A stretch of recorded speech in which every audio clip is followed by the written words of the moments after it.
playing against pieces. It's a GM concept. It's a very strong concept, and it's kind of hard to master. I think I was a pretty strong player when I got this, so bear with me if it's not simple, but it's worthwhile, and it's kind of a cool concept. We're gonna see two games from the Alekhine Defense, where I'm white against first Bent Larsen, the Danish legend, which I have a lot of respect for, who was the best well-known Danish chess player of all time, and was a world-class player. But when I met him, it was in 1999, and he was not as strong, to be certain. He had already had diabetes for many years, so it was kind of on a cheap background I managed to win this game. It's from the Danish Championship in Aarhus, 1999, and what I'm gonna show you is, well, this is the Alekhine Defense. The idea is, of course, you attack the pawn here, but the idea is it's called a hyper-modern open, to lure the pawns forward so you can attack them like this, here. And why this is the most classical variation. A more aggressive line is to play something with f4. Anyway, and this line is not bad. It's probably one of the best line. They find some refinements for black recently, so this is definitely playable. And by the way, after this we have the same pawn structure that we have covered in the video on the Caro-Kann and the Scandinavian pawn structures. So this is and what we can say about this is that this is where we fight. White is controlling up to the 4th rank, and black is controlling up to the 3rd rank, and the 5th rank is, or the 6th rank, and the 5th rank is where the fight will mostly take place. So white has a slight space advantage, and if he's allowed to keep that advantage, he will be better. This is good to know that space advantage do matter. Okay, g6 is with the, of course, with the idea to fianchetto the bishop. By the way, here I think the best move is probably c6. This move. It's been played by, among others, Berg, and it's slightly more flexible than g6. You might not want to fianchetto the bishop, and it does allow this this bishop here to get out of and into the game, and this is what I'm trying to prevent in the game. I'm trying to make that bishop down here bad. Okay, and if a piece is bad, then your whole position tends to go into rigor mortis and become bad. So this is the philosophy behind this. Bishop c4, of course, there are some pressure down here, so he has to be careful.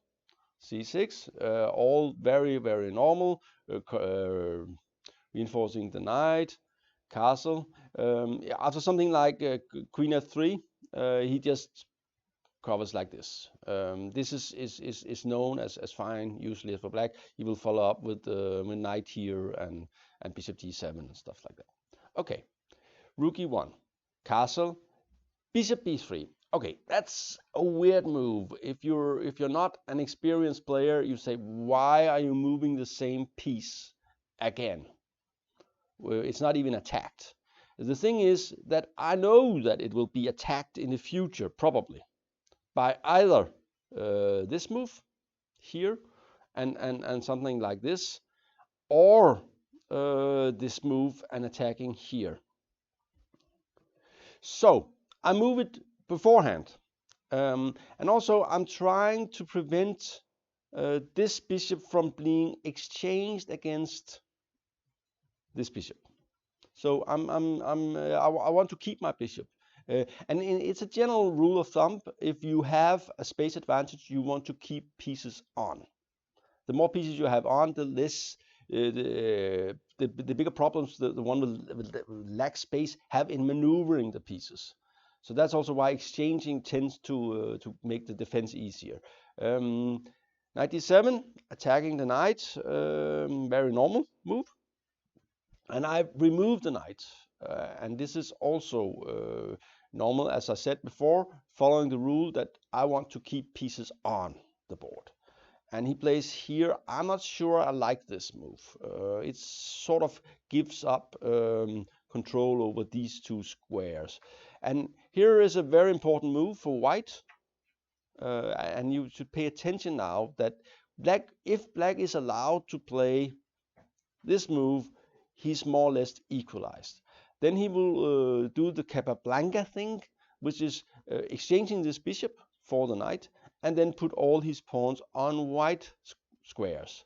And when he have done that, he will have a good bishop and good knights and good central control. And in general, these positions tend to be fine for black, even though white does have the bishop pair.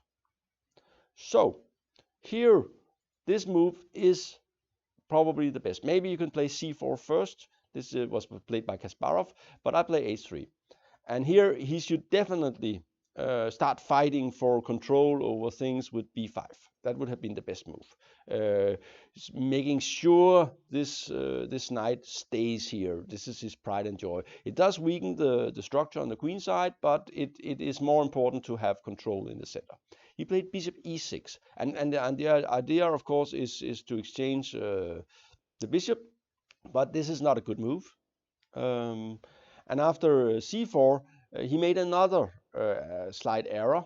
I'm trying to make this bishop very bad. I wanted to go back. I wanted to not be able to find a place in society. I wanted to walk the earth without a purpose, and this is the idea here. This is definitely wrong. He should have gone to c7 to cover the bishop and getting ready for b5 to fight for central squares. So instead here, something like this would have been better, and with the idea b5 or a5, and maybe moving the bishop and putting the knight here, and keeping some more harmony in his position. Okay, knight b6, as I said, it was a mistake. And the problem is, after queen e2, he was attacking c4. So I'm covering here. I got complete control now. I consolidated my control over the four first ranks, and he has problems fighting for them with c5, e5, or b5. So he will have to endure that I have more space for a long time. And when you have more space, you also get attacking chances. And this is very important. This is usually you sort of exchange your space advantage until an attack.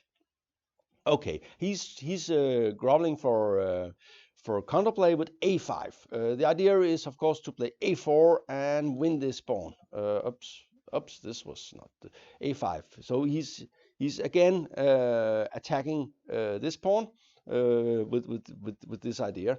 So I had to stop it. I could play a3. But that is not. The thing is, do I want to have him play a4? Then he has the rook to come here and fight in the center as well. So I'm trying to get more space. The problem with this is, of course, this square that I just gave away forever, more or less. But as Fischer said, in order to get squares, you have to give squares, and here black has a hard time actually putting something there. And even if he managed to, it might be out of the game. So it's not a big problem with this. And this is something that's very difficult, actually, is to realize when is it can you give squares and when can you not give squares. And I remember as a beginning player, I struggled a lot with this. That it seems like whenever I gave squares, it was always bad, and whenever my opponent did, it was always good. So this is not easy. But here it is. I assure you, this is good. And he starts regrouping. The knight was not doing anything here, and he might have an idea with the attacking here. the bishop is loose on b3. And knight d6, and again we have this this dynamics with the bishop here, which makes him ready for this move, b5. So that's his idea. So what to do about that?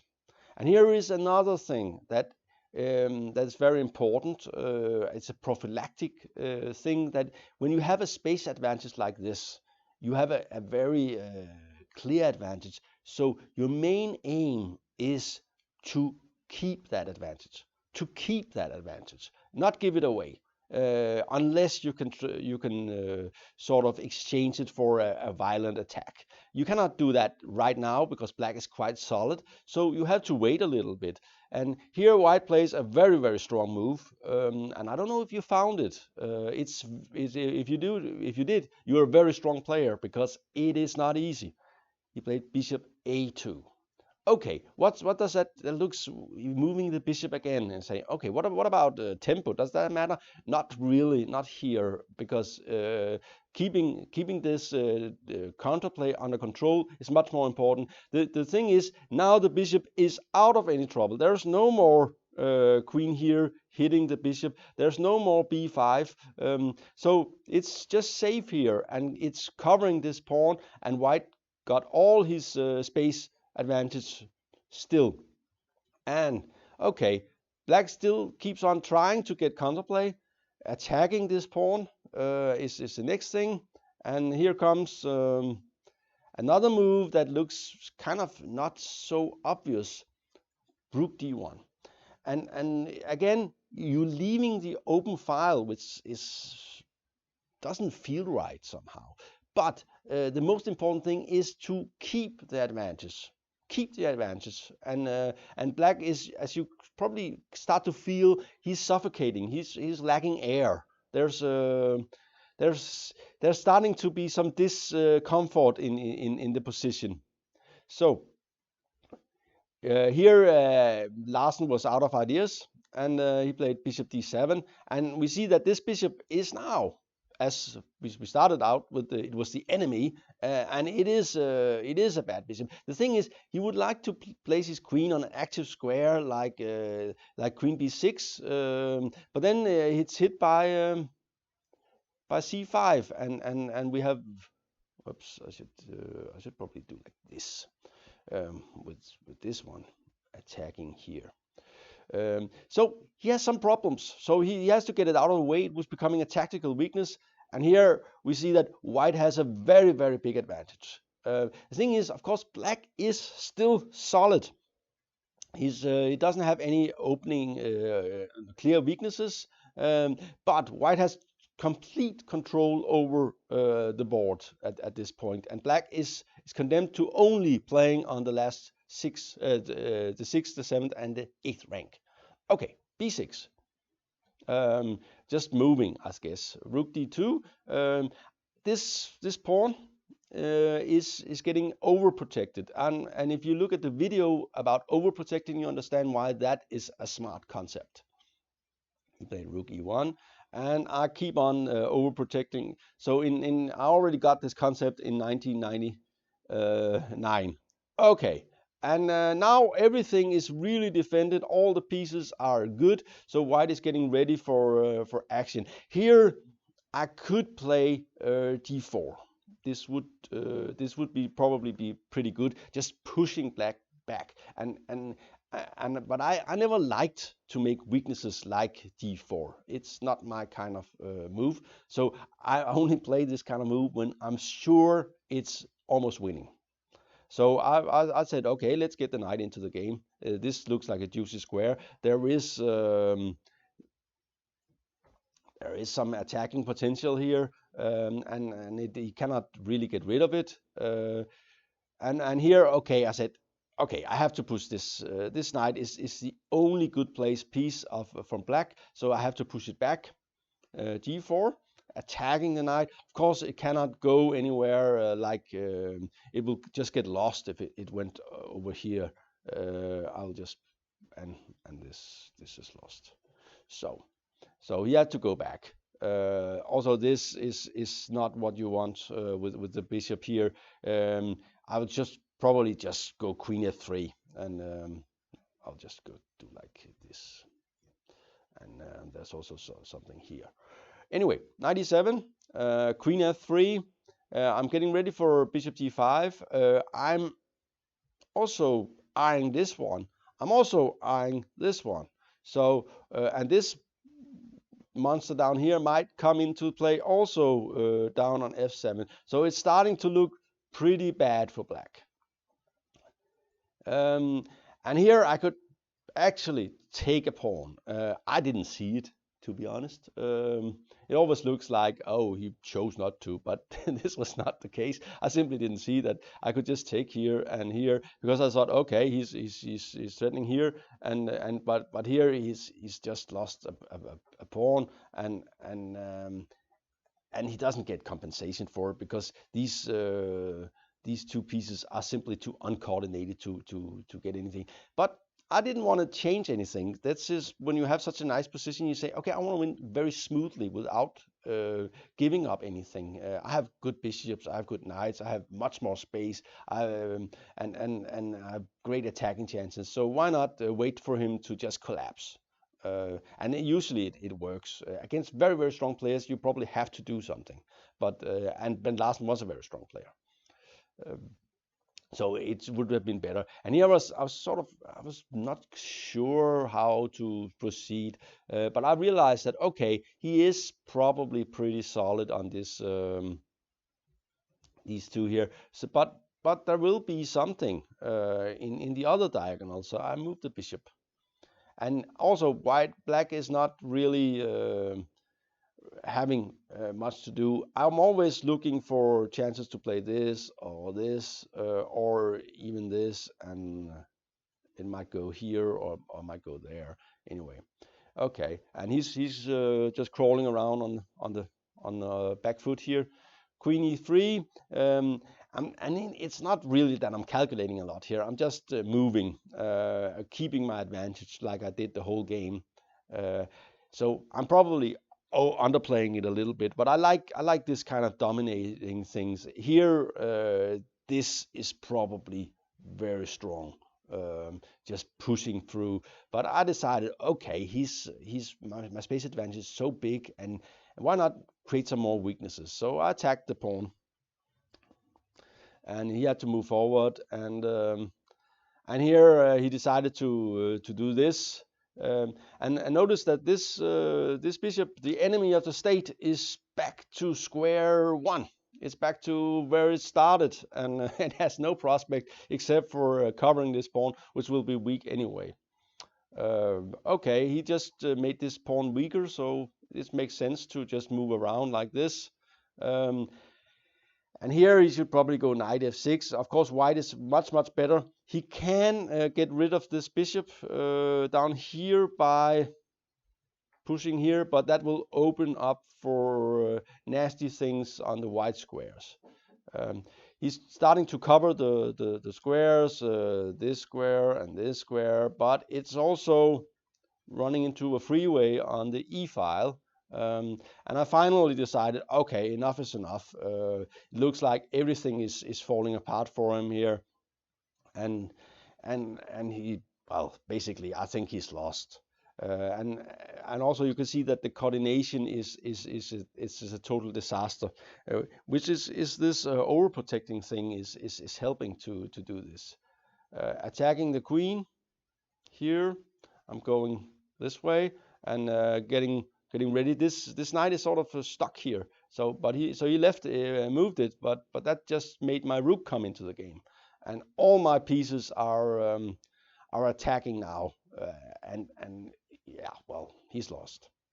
And there are so many many nice bishops and attacks here that, well.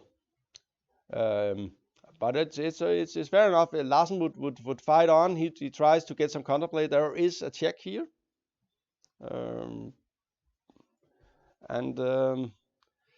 but I'm not afraid of it. You can give me a check. Just move the king, and I'm attacking here, and I'm attacking here, and I took this one, and here, and the knight is not, this is a very lone wolf. So after this here, and I took another pawn, and here he played this move and then resigned. I can play rook e8 and take it, and take c7, and I'm winning a piece. That's probably the easiest way to do it. So he resigned at this point, and that was a nice victory against a former world-class player. And this concept is strong, playing against the bishop and keeping the space advantage. And we will see then again in almost similar fashion, a little bit faster this time in the next game. And this game was me against Guillermo Soppe in the Olympiad in 2000 in Istanbul. And I'm white. And of course, Olympiad is something special. This is where you really want to do well. So I played e4, and we have, and it was kind of funny. This was before databases really ruled the world. So you probably didn't know my game against Larsen, even though Larsen lived in Argentina. Soppe is from Argentina. Okay, and we have the same opening. As I said before, c6 here is better. And we know the concept, so it's not so difficult. And here, this move, and bishop e6. He's getting ready to do this and exchange these twos against each other. And what do white do at this moment? Is he afraid of knight c7? No, not really. Not at the moment. It's not a big disaster. What he's more afraid of is that black managed to do this, and if white goes back with this knight, then this bishop will come here. So we already know the answer now. We are playing against the bishop on e6, and how do we keep that out of the game? We don't want to exchange it. We want to roam the earth without a home. So we play h3, just taking that square away from the bishop. And this is a very common move in many openings, trying to keep that bishop at bay down on c8.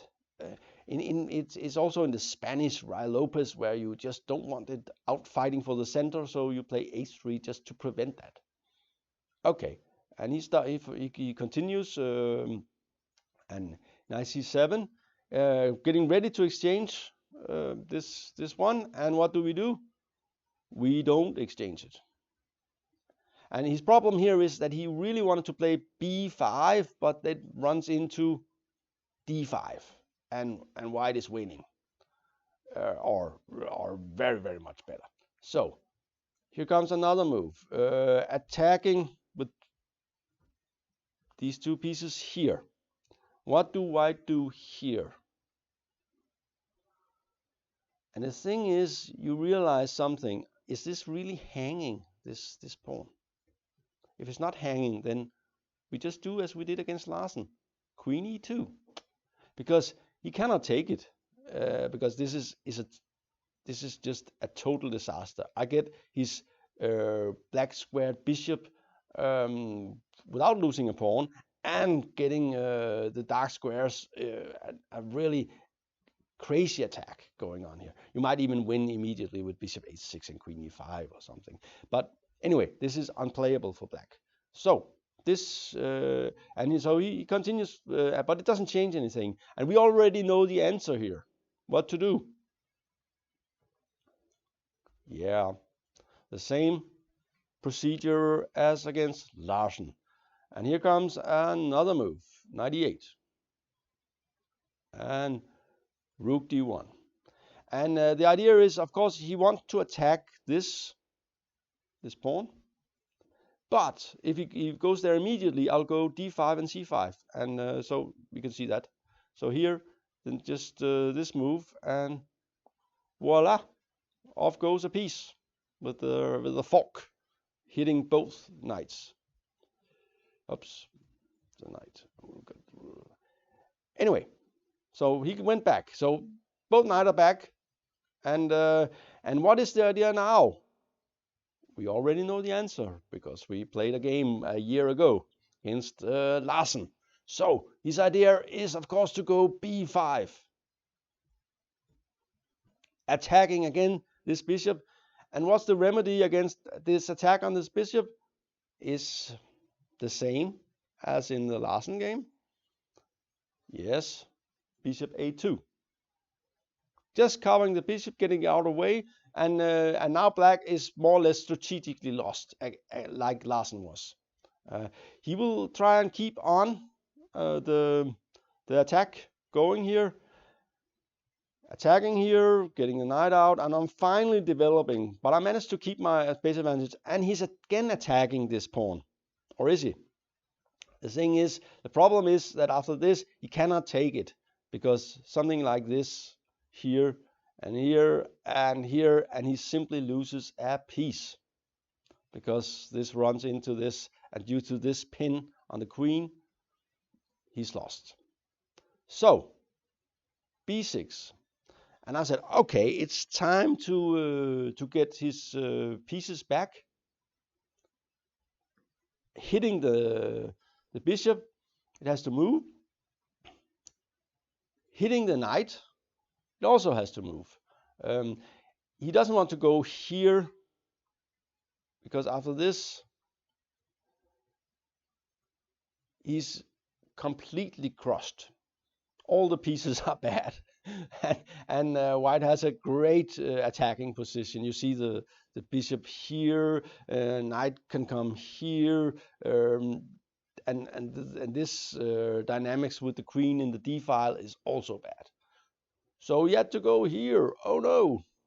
And off comes another knight. And of course f6, c5 is not possible.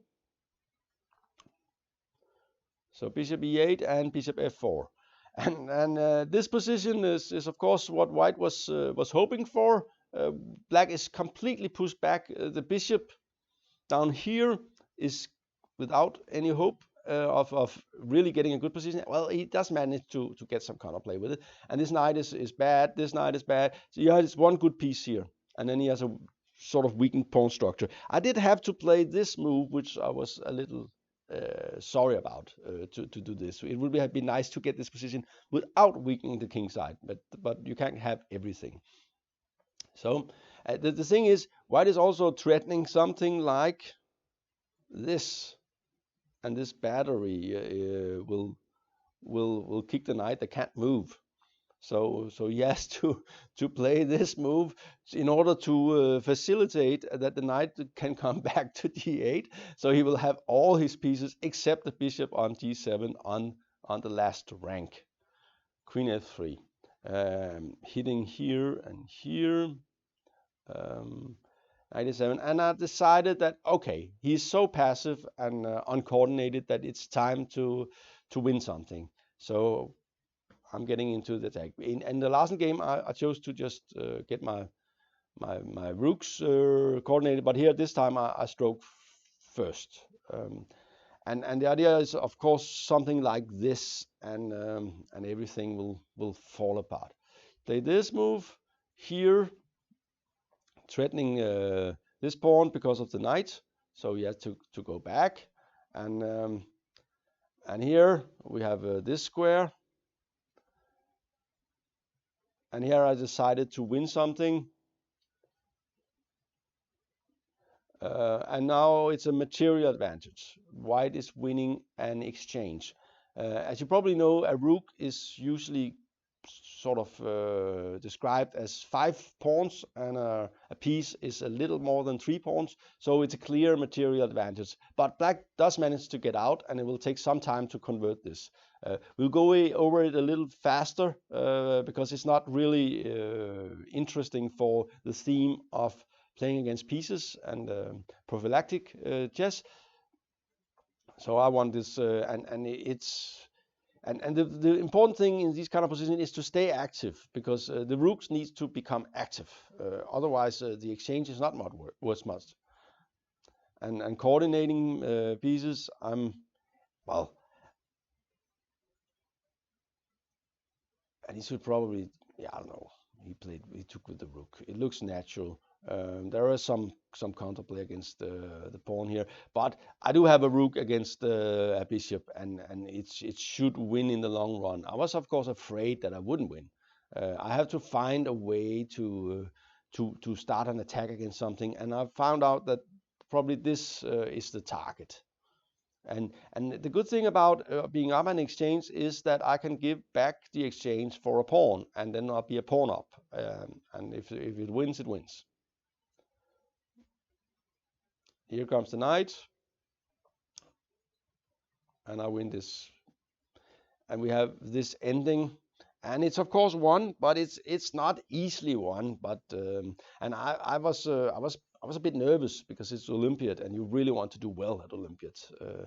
So I took my time.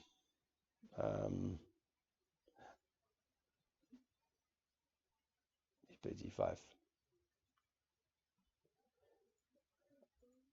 Oops, and there are some notes by Finkel, I think.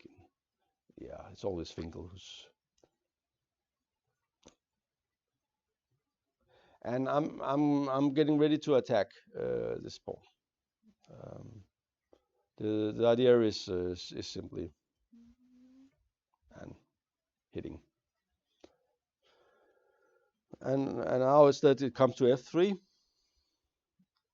and now he's passive. The rook has, and this is something you always want to do. If you have two rooks against one rook and a minor piece, you want to exchange that rook. Or if you cannot exchange it, make it passive.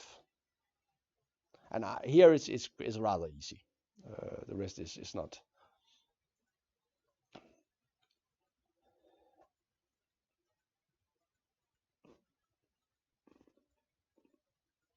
Winning a pawn, and of course it would have been easier not to win the pawn, but okay.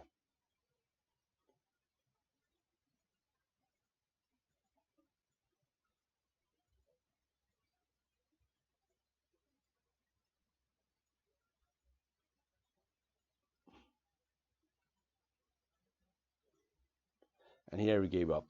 I'll get this pawn, and the 2 pawns here wins, even if he managed to win the exchange back, because he cannot ever take any of them. And the rook and the pawns can go forward by themselves.